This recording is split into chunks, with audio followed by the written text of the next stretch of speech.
Nori sužinoti, ką daryti, kad patektum tarp 100 000 sėkmingų, laimingų, turtingų spalio 19 dieną Karlovy Varuose, nenaudojant šeimos biudžeto pinigų, pažiūrėk šitą filmuką. Ten renkasi lyderiai iš viso pasaulio. Ten renkasi žvaigždės, ten renkasi motyvuoti žmonės, ten renkamės visi, kad pabūtumėm kartu, kad pasisemtumėm išminties, kad pasisemtumėm motyvacijos ir įkvėpimo naujiems darbams ir didesniems tikslams.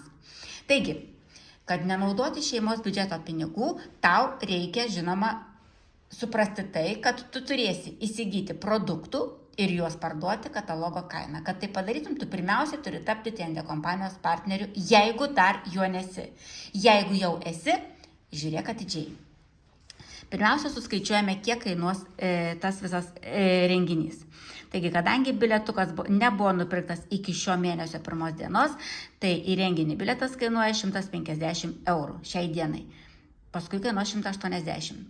Tada skrydis apie 120 eurų ir 4 nakvynės, kadangi apie 115 eurų. Labai negražiai, nes man labai sunku ir filmuoti, ir rašyti.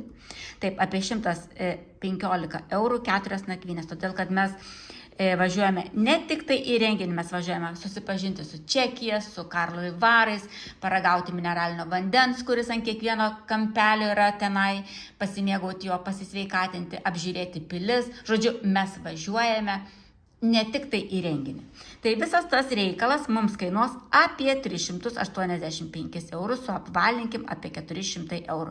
Štai tokią sumą mes turime turėti mintyse, kai planuosime savo kelionę. Ir ką dabar daryti? Dabar per 5 mėnesius aš turiu užsidirbti šitą sumą, kad nepaimti šeimos biudžetą. Taip? Taigi, nupirkus prekių už 100 eurų, pridėjus 54 pelno procentas, todėl kad toks pelnas yra.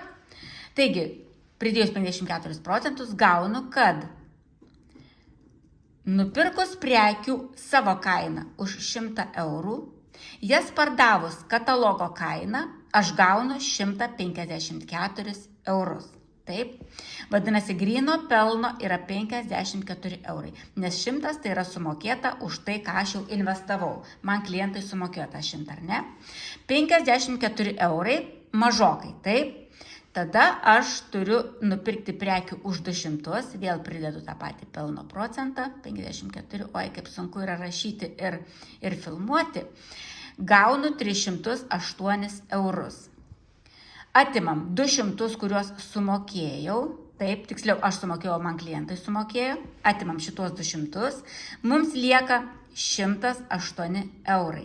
Valio, liko 108 eurai, vadinasi, nupirkus prekių už 200 eurų, pardavus katalogo kainą, aš gaunu 308 eurus, tai yra 200 man padengia klientai, taip, ir 108 eurai yra gryno pelno. Kadangi šitą reikalą aš darysiu 5 mėnesius, tai dauginu iš 5 ir gaunu, kad visiškai nesidraskydama, nes nupirkus už 200 jas parduoti tikrai nėra sudėtinga, visiškai nesiplėšydama, aš per 5 mėnesius uždirbsiu 540 eurų. Na, atimam tą mūsų planuotą sumą, mes matom, kad mums liks dar nemažai ir lauktuvėms parvežti, ar ne? Galbūt kažkokiems tai muziejams apmokėti, ar dar kažkam. Taigi, bet jeigu, žiūrėkit, jeigu tu pirksi prekių už 205 mėnesius, tu jau 200 prekių eurų tu sumokė, ar ne 5 mėnesius, tu jau gaunasi, kad per tuos 5 mėnesius nuperki prekių už 1000 eurų.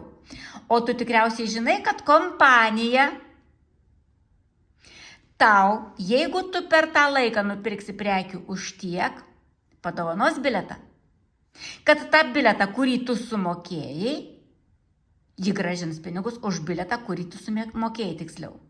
Tai jeigu jūs darysit tiek, tai aš manau, kad visai nesudėtinga būtų dar trupučiuką pasistengti. Patys paskaičiuokit, kiek tada reikėtų dar daugiau nupirkti prekių, kad gautumėte 1500 ir kad kompanija jums dar sumokėtų ir už šventinį, už bilietą į šią nuostabią šventę.